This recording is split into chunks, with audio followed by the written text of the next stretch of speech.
Welcome. Thank you for joining me at TBI Talk. I'm Lindy Michaelis, and I represent Ryan's Reach. We are a nonprofit that supports survivors of traumatic brain injury and their families. And this is one of our ways to reach out.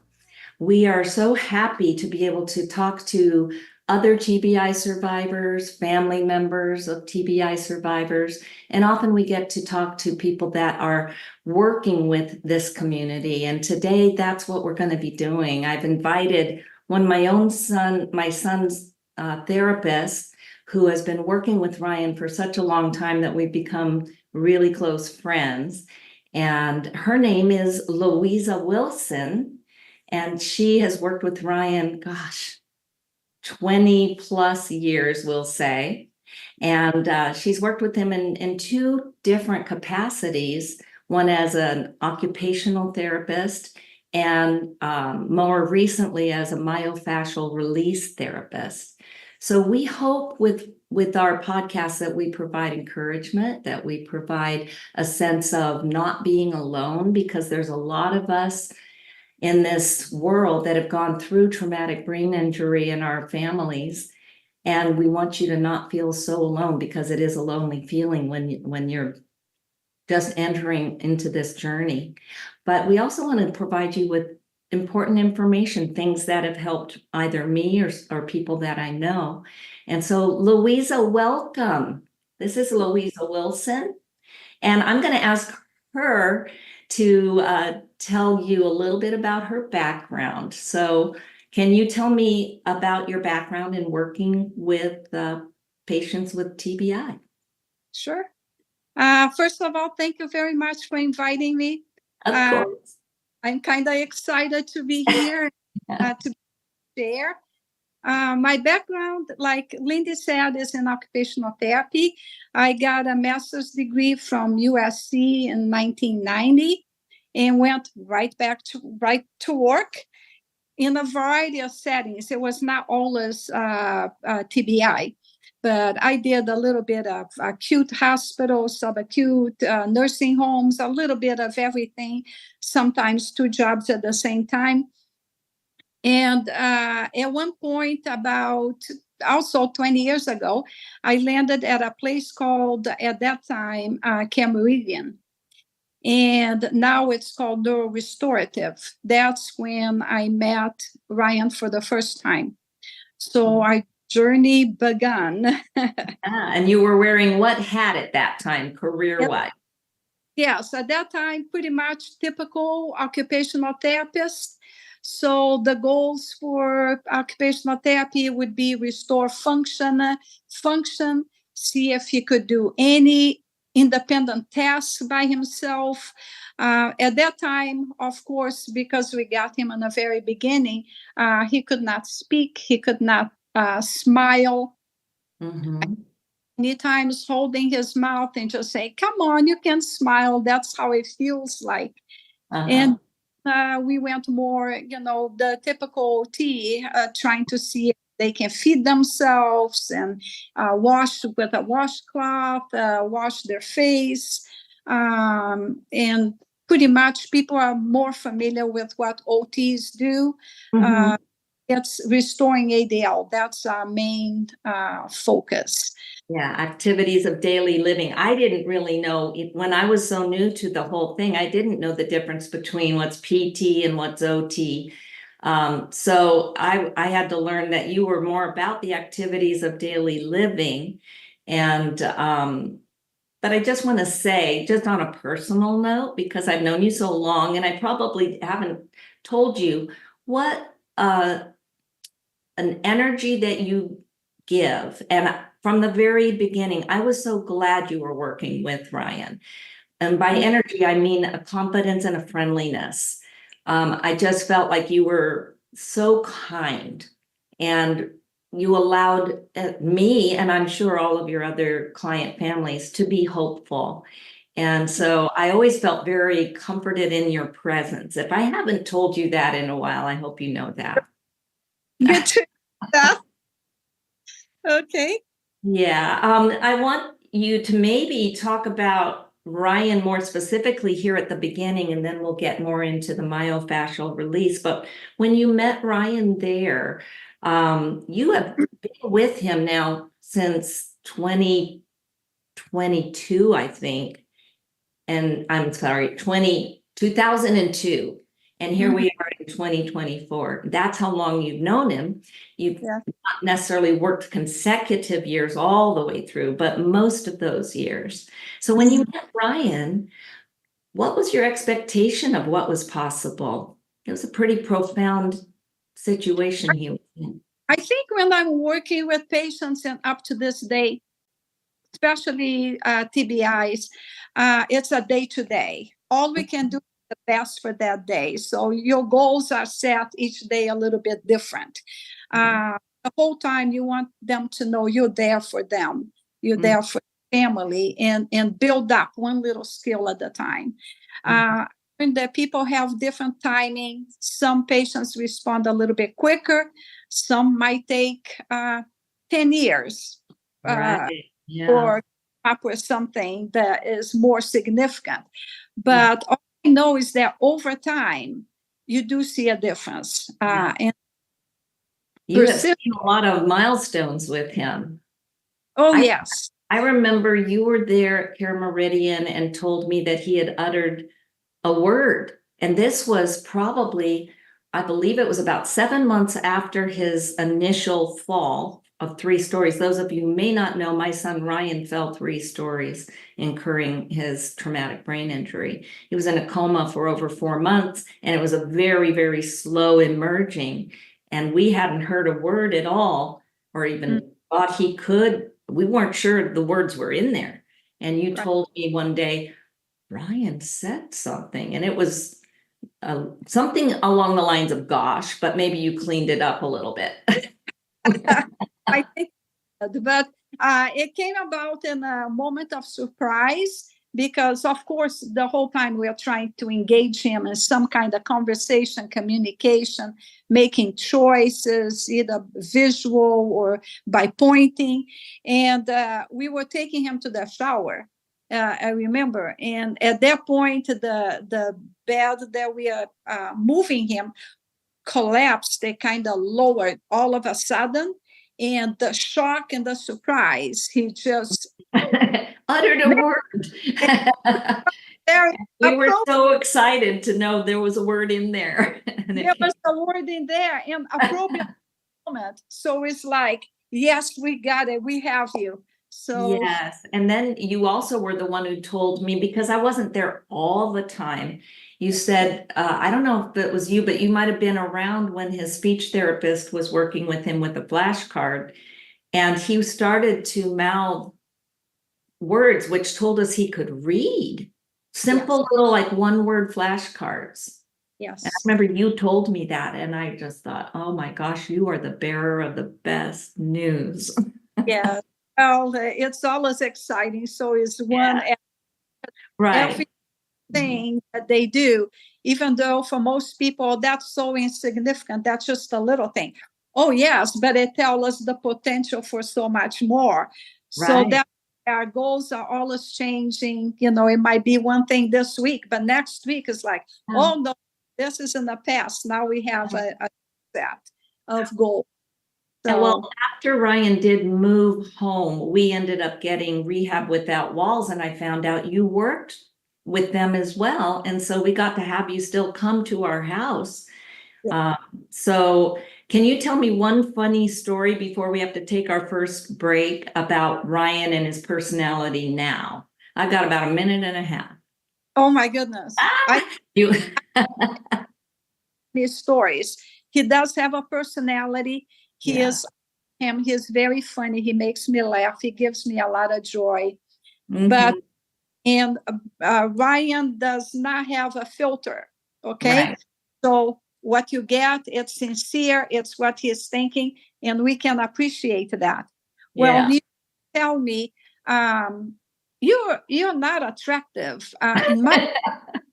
You're not pretty at all, you know? And he said that to all the beautiful women too. So yeah. And he would say, you're ugly.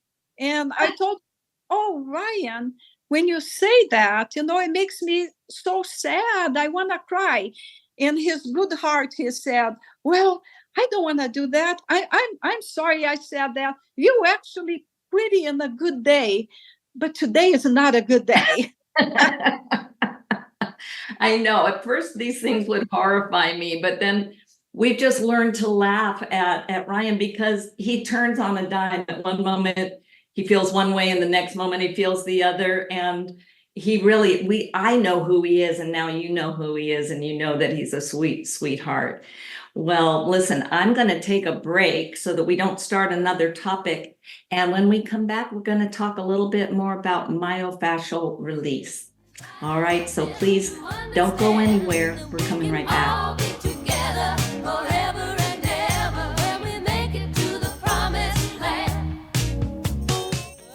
Welcome back to TBI Talk. I am having a wonderful conversation with a therapist of my son's, and her name is Luiza Wilson. And we're going to continue to talk about the evolution that she's been on as she's been an OT doing occupational therapy for many, many years. By the way, her lovely accent is because she's from Brazil. I love hearing the way she talks. And she's going to talk about how she found another therapy that excited her. It's myofascial release. So would you pick up the story? How did you move into myofascial release after all these years doing OT? Okay. So as an OT or physical therapist, occupational therapist, we all have continuing education requirements. And there are many courses to pick from. So it just happened to be that John Barnes, physical therapist, was teaching this class in myofascial release. And without knowing much about it, I just thought, okay, I'll complete my units and see how it goes.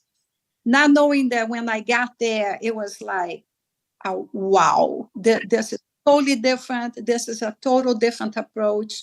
And I almost feel like a missing link to the therapies that we were already doing. Because fascia, for most people that doesn't know, is a connective tissue in the body.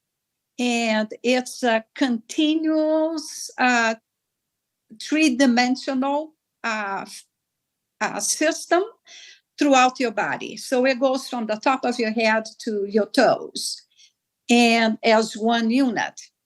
If any trauma, surgeries, pain, emotional stuff, that very sensitive fascia can kind of bundle up. And when it's restricted, it puts pressure on nerves, on bones. It distorts your alignment. It can press on nerves and create pain that you don't know what's coming from.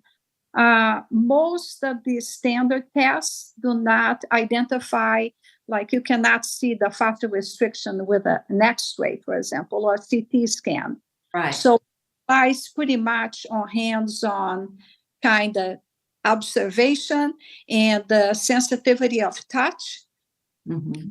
A very, very gentle approach. That's what I loved about it too, because Ryan's very sensitive to pain and things that don't really bother you or me. He'll say, "Ow, that hurts." So it is a gentle approach. It's extremely gentle. So it's not done by force, but it's very powerful and it goes very deeply. And I have almost never had somebody complain, "Oh, this is causing me pain, stop." Most of the time when I start using, even in a hospital with people more aware and that can express themselves a little more clearly, they would say, "Wait a minute, what you're doing, this is different. Oh, I really like this." So the studies of fascia in the old days, when I was even going to school or medical school, were done in cadavers. And when the fascia is dead, it collapses. It's just this little goop that you clean up so you can see the muscles, you can see the ligaments. Until a surgeon from France one day decided to put a probe in a live body and was able to detect the fascia alive and saw How it's operating. how it moves and how it operates. And that has been changing more and more the perception of fascia. And a lot of the studies now is just trying to learn this fascinating mechanism that we had all along, but didn't know the power of it. And you told me a good analogy with an egg that helped me. Can you, Okay. you said to So me? I'm a visual person, so I want to, before I saw the video from this particular doctor, I want to see, but how do I know the fascia? How come I never seen it? So the egg being a unit, being a cell, when you crack an egg, okay, the dome, you can see the dome and the egg yolk, and a round shape. However, there is a very microscopic fiber or capsule that if you pinch, the whole egg yolk collapses and loses its shape.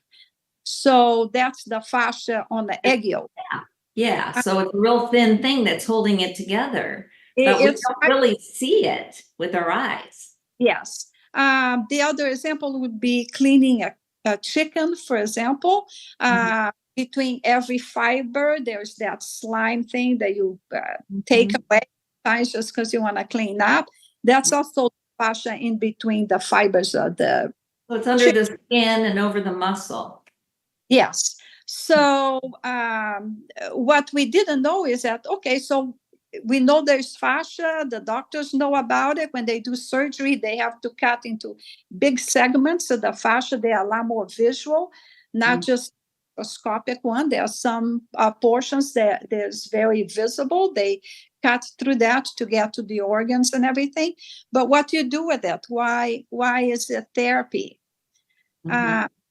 Therapy because by compressing, putting this very gentle, sustained pressure and waiting for the fascia to lead and observing the hardness, so how it's moving under your fingers, you can tell where the restrictions are, and you can pretty much stay there and feel the release many times. Feel when it releases, and then that it can have the natural flow it's supposed to have. And Yes. different traumas can cause it to get blocked and bunched up. So we've seen releases around trachs, surgeries, or a G-tube, and how the whole trunk is rotated and a little off to the side. And by doing the myofascial release, you can see some alignment coming back, or even a piece of pain around the stoma. So it's exciting. It's exciting.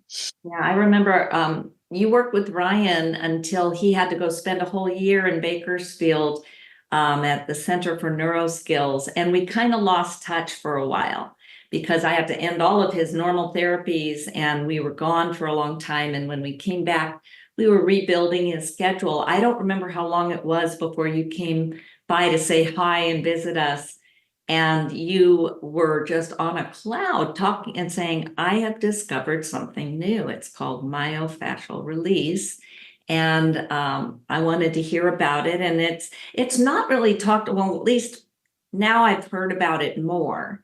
But at that time I hadn't heard about it at all. So it is making a name for itself in the world of therapy. And I have somebody who's so passionate about it to bring it to Ryan. We'll come back after this next break, and I want to get more into some of your experiences with your clients. So that was kind of an overview of what myofascial release is. And I want you to talk about some success stories that you've had so that people can understand a little bit. I want to list all the ways it can help somebody that has had a traumatic brain injury, and then give some examples. Okay, so please stay with us. Come back to TBI Talk and we'll tell you more about myofascial release.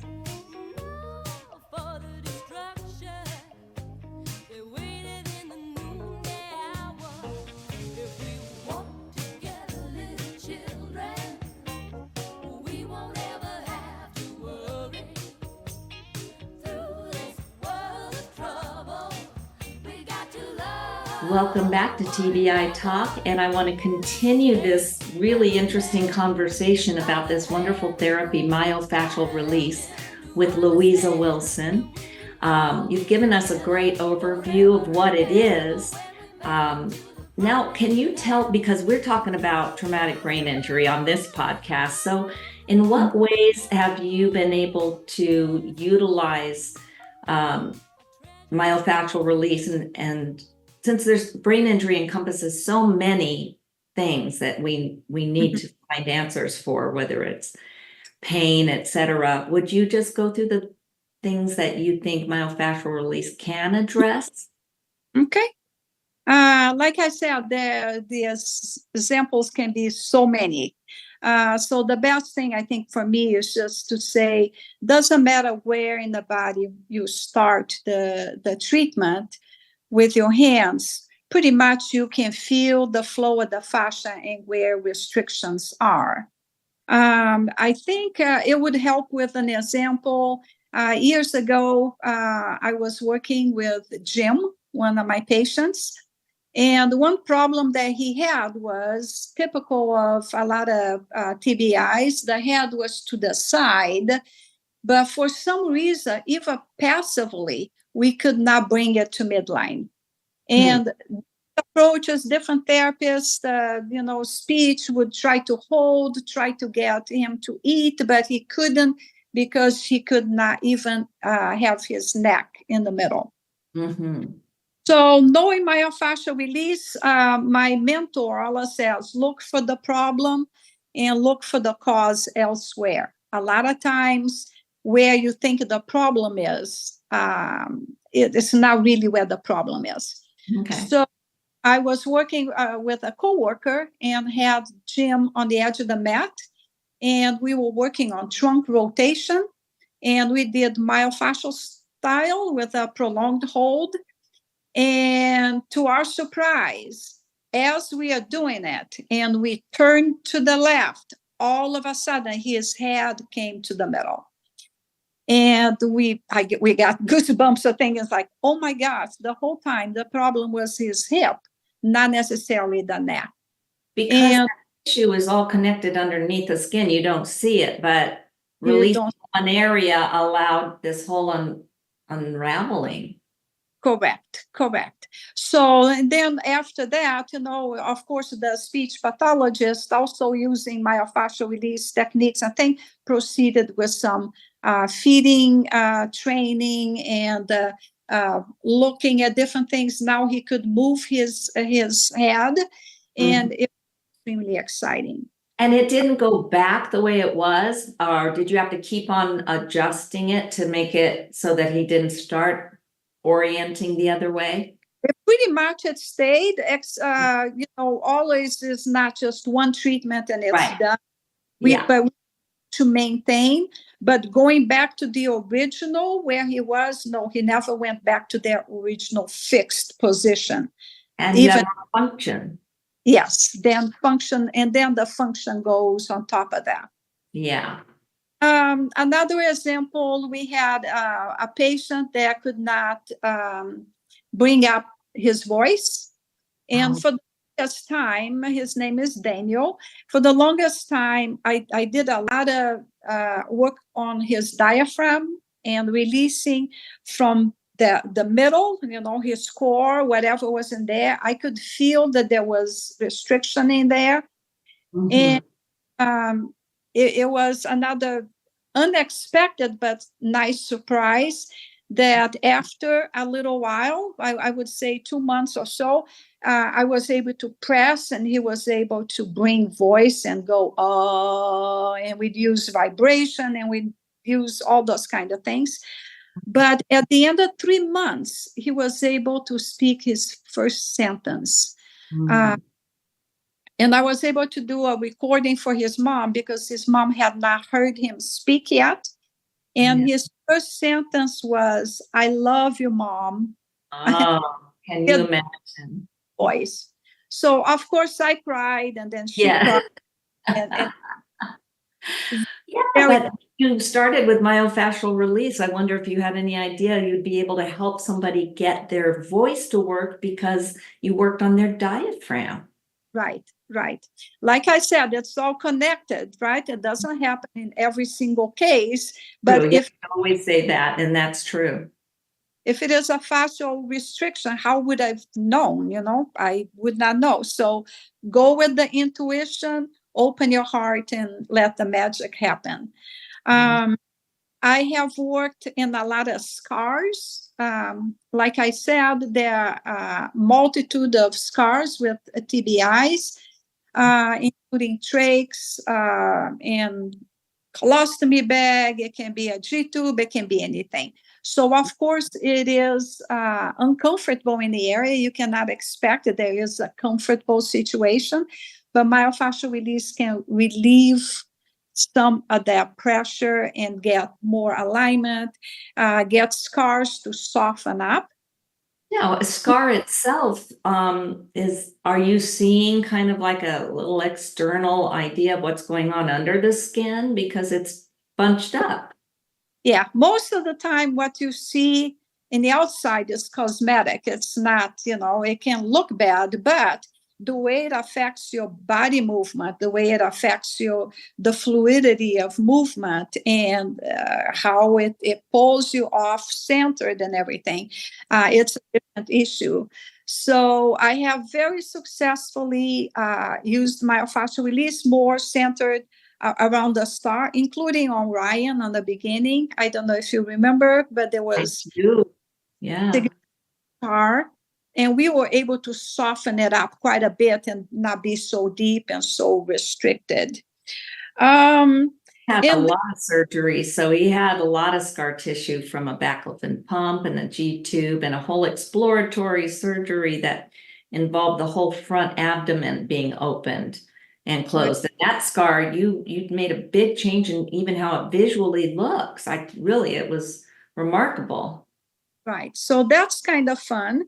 And then, like everything else, I have never met a person with traumatic brain injury that didn't have some kind of pain. Mhm. Okay. So it's a very soothing technique we use for headache, migraine headaches, neck pain, shoulder pain, back pain. And it doesn't fix everything, but it helps a lot with a lot of those issues. And sometimes, on occasion, it's pure magic because it's like they will say, I don't understand how you did that, how you were just touching there, Yeah. and it was kind of funny at times at the clinic because the nurses or people that are not familiar with myofascial release would see us just with our hands very soft on the Yeah. patient. And we heard a comment one time from one of them saying, I don't know what you guys do. All you do is touch there. And Uh-huh. to me, nothing is happening, So, Yeah. but we kind of chuckled about and said, well, we know what's happening and the patient does. So, Yeah, well, but there's been an element of things getting hot and red under your hands. And I've always wondered, what is that all about? Because you go, Lindy, look, feel how hot this is. oh, What's that's happening? wonderful example of how myofascial works Uh-huh. because when you are compressing an area that is restricted, it creates tension on the fascia. So areas that are very, very clumped up, it's like it starts their movement wanting to move and to change shape, and it creates heat.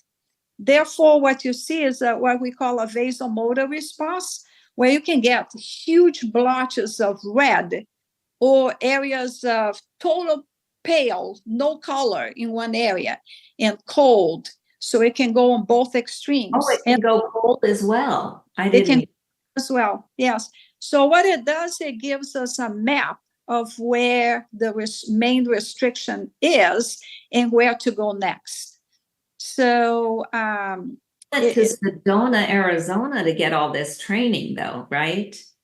Or uh, yeah, the seminars are all over the country. So I have been to Arizona, and I'm not too sure you wanted me to talk about my personal experience. Well, I was going to definitely get into that in the next segment because I don't want to cut you off, and we're about a minute till we take a break, and I don't want to rush you on that. But I do Yeah. know you had your own personal experience with this. Have we touched on all of the areas that it can help a TBI patient? Do you have another example? I don't know if all the areas. You've been able to help people speak, you help with pain, any headaches or anything like that? Yeah. Yeah, headaches, definitely. Migraine headaches, any other stuff. A lot of times the jaw is uneven to the side. The alignment is so important and affects everything else. The swallow. Um, um, so it's like, It's going to help people that are listening to us because I'm hoping as we touch on some of the things, you might go, oh, maybe myofascial release could help my loved one. We're going to take one last break. And when we come back, we're going to continue with Luiza's own personal story with myofascial release.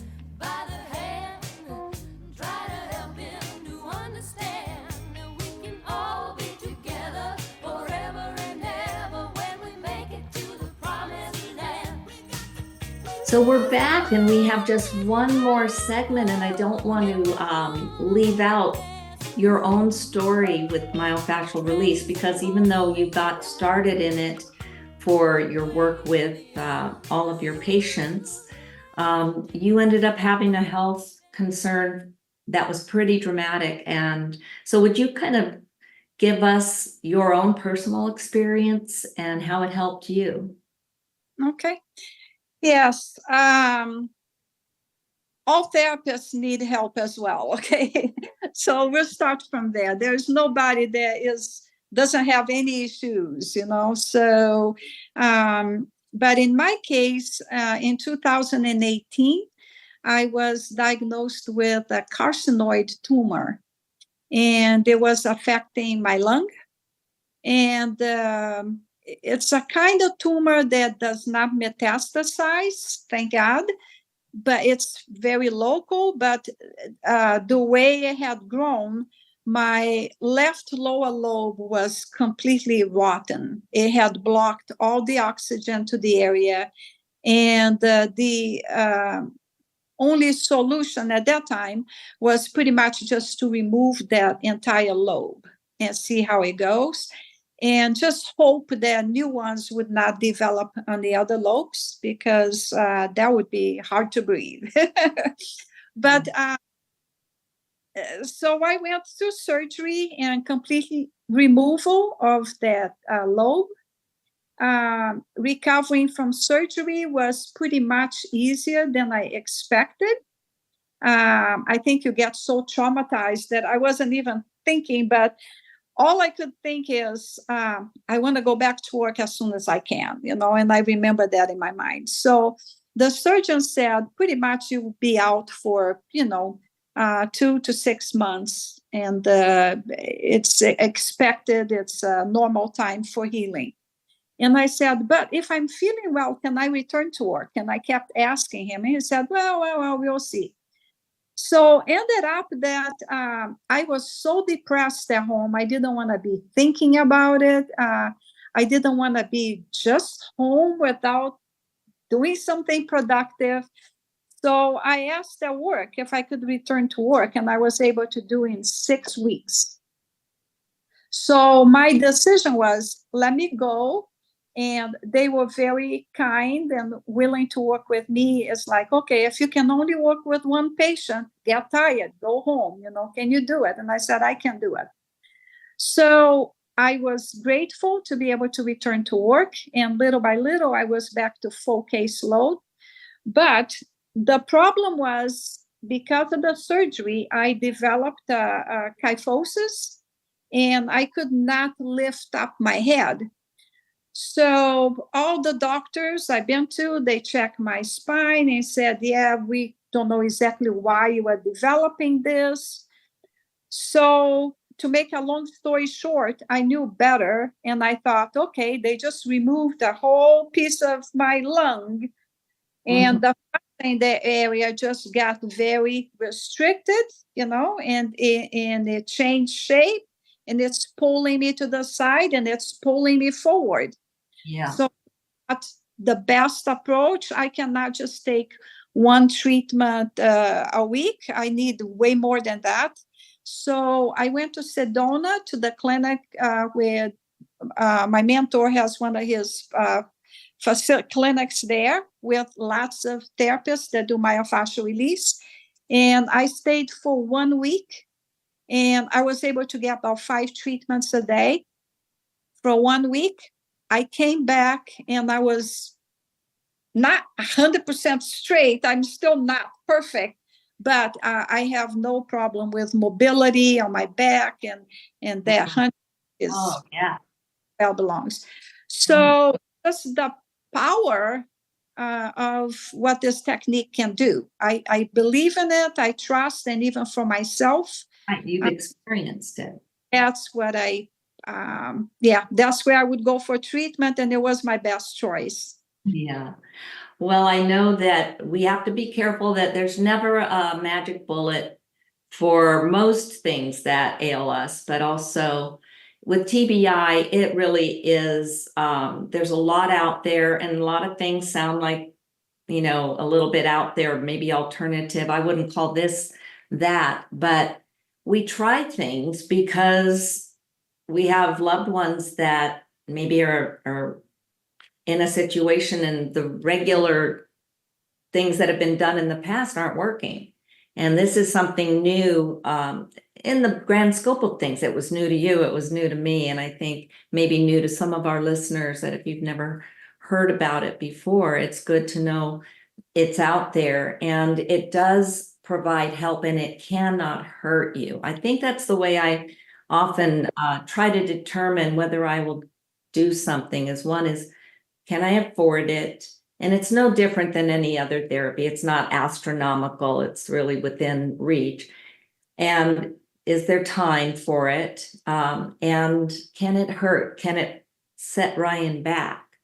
And as long as those answers are all, working for a yes, then I'll try it, because he lives still in a partially healed state. He hasn't come back all the way. He still has a lot of, and I don't want to lose any of the ground that we've gained. We don't want to see him revert. So I'm very grateful for new ideas, and that's why I like to bring to this podcast something new to people that maybe they haven't thought of or heard about yet. So I will say I've seen Ryan in many ways get better. You really have helped him. Now, can you tell anybody that is interested how they can learn more about myofascial release and how they might find a practitioner? Okay. I would strongly encourage, there's a lot of YouTube videos out there these days about myofascial release. And about the fascia itself, a lot of studies being done in Germany, Europe. It's very much into it. How do you spell it? If they're going to type it in and they're hearing us talk about it, how do you spell it? So it will go MYOSCIAL,